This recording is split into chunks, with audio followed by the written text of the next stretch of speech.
واقعي يا دوار يا دوار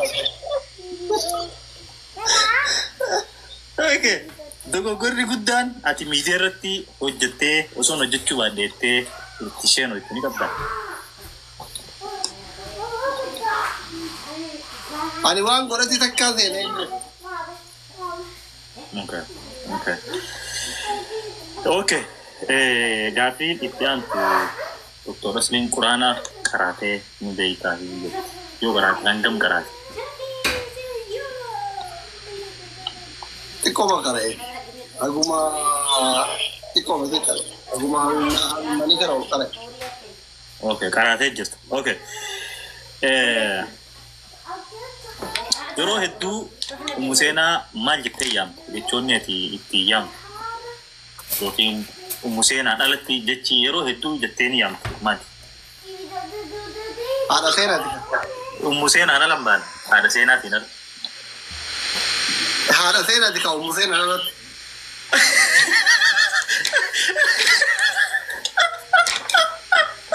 Maaluma jijjiirtee dhaayuu jirtaan haadha seenaatiin ala. Osoo seenaan hin dhufin okay sirraa hin gabaabsa. Hayyee. jame jira Jamee. Okay. Mee dandeettiin ati artii keessatti qabdu maali? Ni qabdaa dandeettii artii keessatti. otee bulaadha Artii keessatti hin jedhu.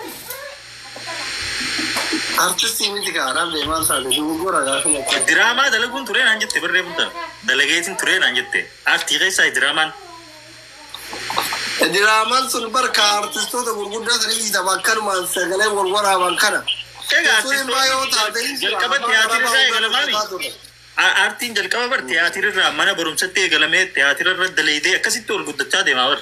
Dandeettiin ta'e taatiif beektu ta namni sin beekne ni jira.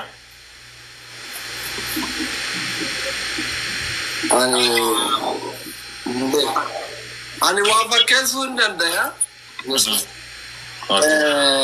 akkasitti immoo aartii keessa seenee wanni yaala jiru ammatti uummata xiqqoo hiriyoota wajjin godhan tanatti viidiyoon baariyaaniin bayaa yuutuub irrallee yoo ta'e feesbuukas tiktook irrallee namni akkuma gaariitti itti boohara waan sanii gama kaanitti gama aartiitti jecha osoo guddoon yaali meeshaa gurguddan takka kaameraan waraabamee beeku waan sirku maali malee. Okay. Yeroo garii muuziqaa yookiin nashiidaa yeroo daleedu yeroo takka takkaalu viidiyoo yeroo laalanii qofla walleen yookiin nashiidaa raayyaa waan biraa jiru ati jala jetta. Yeroo takka daarektii waliin qunnamsiistu. Waan sanatti firratti eegartee jirtaa ni beektaa? Ni beekaa ani ati waa'ee aartii dhagaafannan qotee bulaadhaa siin jedhe manni kun akka artistii ta'uu barbaada. Ani aartii waan kiyyaa miti na yaamne an qotee qotee bulaan gisee qonna ofii geeffatee loon ol galchee ka sirba jaalatullee ka nashiidaa jaalatullee eegumanni kutee duubarra fiiga akkas an duubarra fiiga. Waan istaayilii ijoollee labanaa tana keessaan qabu an gisee badhageetti gurri nama guddaa kullee dabarsa duubarra deemu.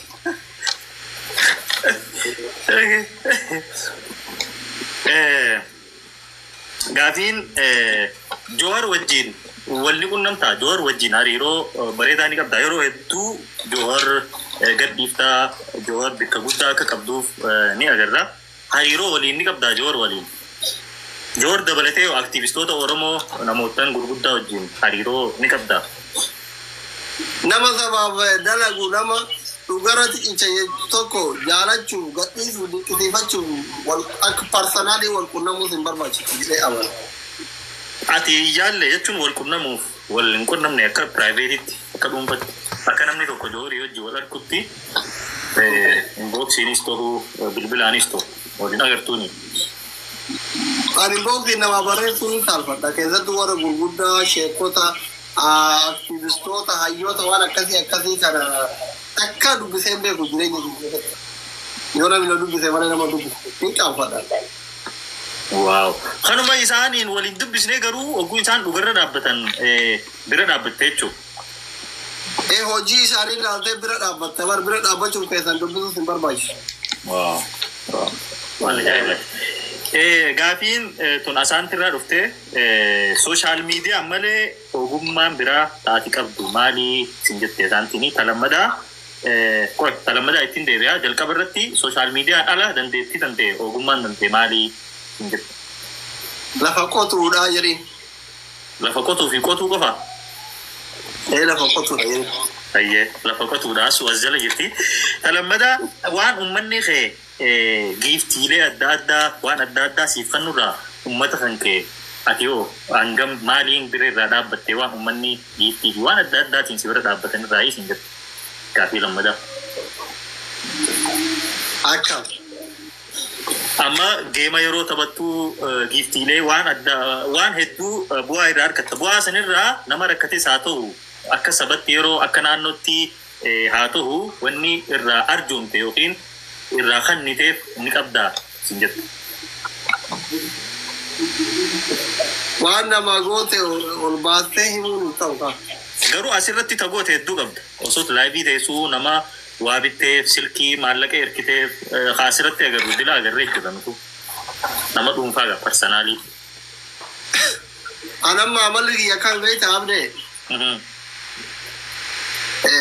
Yoo namni giifti yuumiti akkanumatti anaa birrii 200 harkaa qabu namni natti dhufee asli waan akkana rakkadheedhaan jedhe 200 tan namaa kennee 200 tamaa waan ajamsiisuun barbaada malee nama waa hundumaa qabatuu miti waan akkasii san immoo an ebalu akkana godhe jechuudha dubbachuu hin barbaadu hin yaadadhullee hin beeku waan namaa godha. Yoo namni tasanatti hime rakkadhe naan jedhe rakkoo isaa sun naaman siifte yoo harkaa qabaadhe godhaa fi ebaluu goree ebaluu dhiisee hin yaadadhu hin beeku. Garuu yeroo baay'ee kanuma godhullee uf argata akka takkoo sammuu keessa uf deeme yoo barbaade dhabu. Galatoon. Waa'ee dhimma gargaarsaati wal qabatee waan gargaarsa namoota adda addaa ka gargaarsa guuran ispeeshaalii ka biyya keessa jiran tahee warra laayif irrattis gargaarsa guuru maallaqa kana yeroo guuran cinaa takka ni fudhatanii jaanii fi wanni dillikaati. Ifi warri biyya keessa jirulleen biizinasaa fi akka dalagatti waan kana dalaganii jaan asliin gargaarsattis akkuma reefu ni hirmaattanii argamtasi waan kana hoo hangam takka irraa beeyta. Dhugumaan warri gargaarsa namaaf guuru kun maallaqa cinaa takka parsantiin irraa fi ni fudhata warri fudhatu ni jira. Hangi ati irraa beektu ni jira waan kanarraa. Ani gargaarsa akka dhuunfatti irratti hirmaadhe gargaarsa lama qofa lamaan san irratti homaa waan hin kennine itti arrafamnee iyyuu warra gargaarsa guuruu gaafatanii wanyoore. An akka dhuunfatti namni yoo rakkadhe naan jedhe hoomatan waan akka 200 300 kan Itoophiyaa kana waan argeef waliin darbee fi bira taraa akka fakkeenyatti nama dhukkubsatullee takka sagantaa qabeen beeku.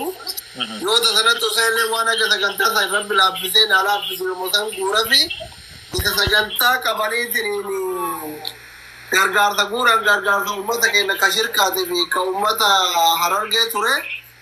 Isa mootuu nuti waan nutti kennan kaan ustaaz Anasitti ergine kaan ustaaz Yaaqubitti ergine sheekotiin tokko ka Harargeeti tokko ka Arsiiti lamaanuu ifaajetee sani jedhanii uumaa irraa nuuf kennine uummanni illee uumaa nutti kennine akkasuma.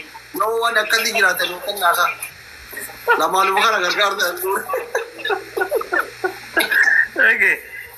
Galatoom waa'ee kaan gandummaan wal qabateeti yeroo hedduu wanni kun kara biyya Arabaatirraa ka dubbiin gandummaa tuni akka nama ilma Oromoo tokkotti